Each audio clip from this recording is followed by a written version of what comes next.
Hello, c'est Paul et bienvenue dans cette nouvelle leçon de la formation blogging. Dans cette leçon, on va voir comment créer et envoyer une newsletter. Comme d'habitude, je vous fais passer dans mon écran. Ok, donc vos newsletters, pour pouvoir les envoyer, vous devez avoir mis un tag sur vos participants, sur vos abonnés, pardon. Donc si vous avez déjà des abonnés, ce qui est a priori le cas, on va commencer par créer le tag ici. Donc vous allez dans Contact, Tag. On va cliquer sur Créer un tag, on va l'appeler par exemple Abonné. Hop, là, on est bon. Ensuite, vous allez dans Contact, et là j'en ai aucun vu que c'est un compte d'exemple, mais si vous en avez déjà, vous avez un petit bouton ici pour tout sélectionner. Vous les sélectionnez tous et à droite, vous pouvez cliquer sur Ajouter un tag aux participants et vous leur ajoutez ce tag-là.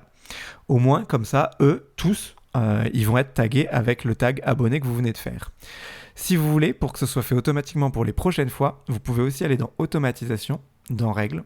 Donc là, c'est la règle qu'on avait fait dans une vidéo précédente. Vous allez cliquer à droite sur Éditer la règle et on va rajouter une action. On veut que les gens qui s'inscrivent au pop-up, ils reçoivent automatiquement notre checklist, mais on veut aussi qu'ils soient automatiquement tagués avec notre tag abonné. Donc pour ça, vous cliquez sur le petit plus à côté de Action. On clique sur Ajouter un tag et notre tag, c'est abonné. Et là, on clique sur Sauvegarder la règle. Donc voilà, on voit qu'il y a un déclencheur, mais que ça fait deux actions. Hop, on revient là.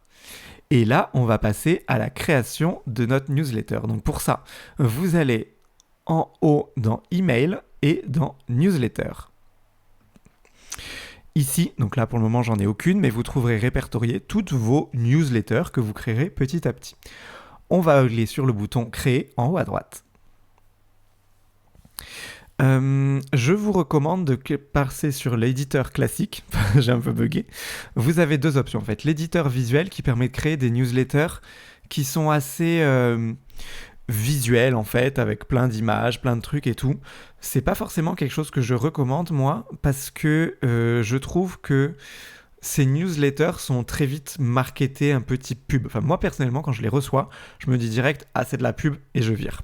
Tandis que là, éditeur classique, ça permet d'écrire une newsletter et qu'elle ressemble à un réel email qu'on va envoyer à notre internaute, à la personne qui le reçoit. Vous pouvez mettre ici votre titre. Donc là, je vais mettre mon titre génial, parce que j'ai pas trop d'inspiration. Le nom de l'expéditeur, c'est le nom qui va s'afficher en tant qu'expéditeur. Et là, c'est l'adresse email, donc a priori l'adresse email avec laquelle vous vous êtes enregistré. Ensuite, on arrive ici et on va cliquer sur mon titre génial ici pour aller modifier notre newsletter. Vous pouvez mettre ici un petit aperçu. Donc l'aperçu, c'est les quelques mots qui vont s'afficher sous le titre selon le logiciel que va utiliser la personne votre lecteur. Ici, vous mettez le contenu de votre newsletter. Donc, bienvenue dans ma belle newsletter.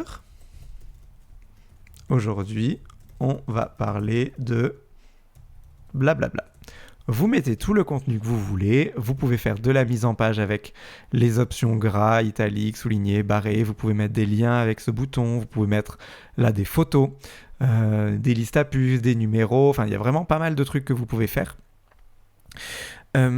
Globalement, je vous recommande de faire des newsletters qui soient intéressantes. Ça peut sembler logique, mais c'est pas toujours le cas. C'est-à-dire que les newsletters, c'est pas vraiment là pour relayer, enfin je trouve en fait, pour relayer des articles, des trucs comme ça. Je vous invite vraiment à envoyer du contenu intéressant dans votre newsletter. Mettez-vous à la place de votre lecteur qui reçoit régulièrement des newsletters, que ce soit des newsletters de pub de la SNCF, de je sais pas quoi. Et en fait, la plupart de ces mails, ils sont chiants à mourir. Et vous voulez que votre mail, il soit cool. Et il faut faire en sorte que ce soit intéressant, donner réellement de la valeur. C'est avec ces emails-là que vous envoyez régulièrement que vous allez créer une relation petit à petit avec votre audience et qui, par la suite, cette audience va se dire « Paul, il est sympa, Paul, il est compétent. Et quand j'essaierai de vendre quelque chose, qui vont m'acheter. » Donc, Ne lésinez pas sur ces newsletters, faites-les sérieusement, c'est assez important quand même. Au niveau de la régularité, faites-le, enfin c'est vous qui décidez, c'est vous qui allez bosser dessus, donc vous choisissez. Moi j'aime bien faire une newsletter par semaine, mais c'est à vous de voir. Il faut que ce soit un rythme que vous soyez en mesure de tenir. Vous pouvez le faire sinon un peu quand vous avez le temps, quand vous voulez. C'est vraiment, c'est vous qui décidez.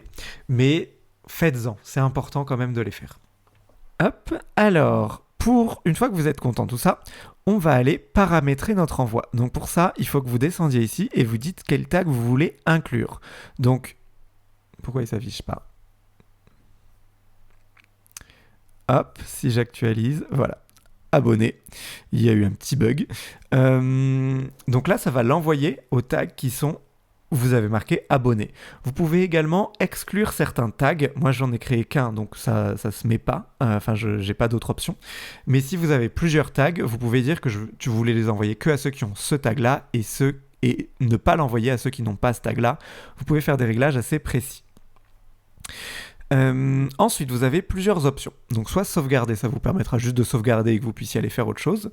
Enregistrer et tester, ça va le sauvegarder aussi. Et ça va vous envoyer un email test à votre adresse à vous. Moi, j'aime bien faire ça et je me relie comme ça dans mon outil de gestion des emails. Ensuite, une fois que vous êtes content, vous pouvez soit enregistrer et envoyer, ça va l'envoyer immédiatement, soit enregistrer et programmer, c'est ce que je fais généralement parce que moi je les programme en avance, mes newsletters, enfin je les écris, elles partent à 5h30 du matin, vous vous doutez certainement que je ne suis pas debout à 5h30, et du coup je clique ici sur enregistrer et programmer, et là vous choisissez la date que vous voulez, on va l'envoyer par exemple la semaine prochaine, vous choisissez l'heure, on applique, vous cliquez sur enregistrer et programmer, et là on est bon. Vous pouvez maintenant cliquer sur sortir. Et vous voyez ici, donc là on a notre newsletter, elle va être envoyée à abonné. Ça se mettra à jour une fois qu'elle aura été réellement abonnée. C'est le nombre de personnes à qui elle a été envoyée, le taux d'ouverture et le taux de clic. Taux d'ouverture, c'est le pourcentage de gens qui l'ont ouvert. Et ça, c'est le pourcentage de gens qui ont cliqué sur un des liens de la newsletter. Alors si vous avez mis aucun lien dans la newsletter, ce sera 0%. Mais c'est normal, il n'y a pas de lien pour cliquer, donc personne n'a pu cliquer. Et là, vous avez un récapitulatif de la date et l'heure à laquelle elle est prévue. En orange, jaune, orange comme ça veut dire c'est en attente. Une fois que c'est envoyé, ça passera en vert. Donc voilà, votre newsletter est prête à partir.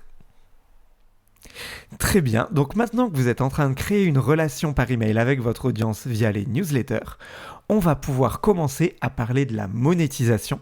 On va rentrer dans le dur et c'est le sujet de la prochaine leçon.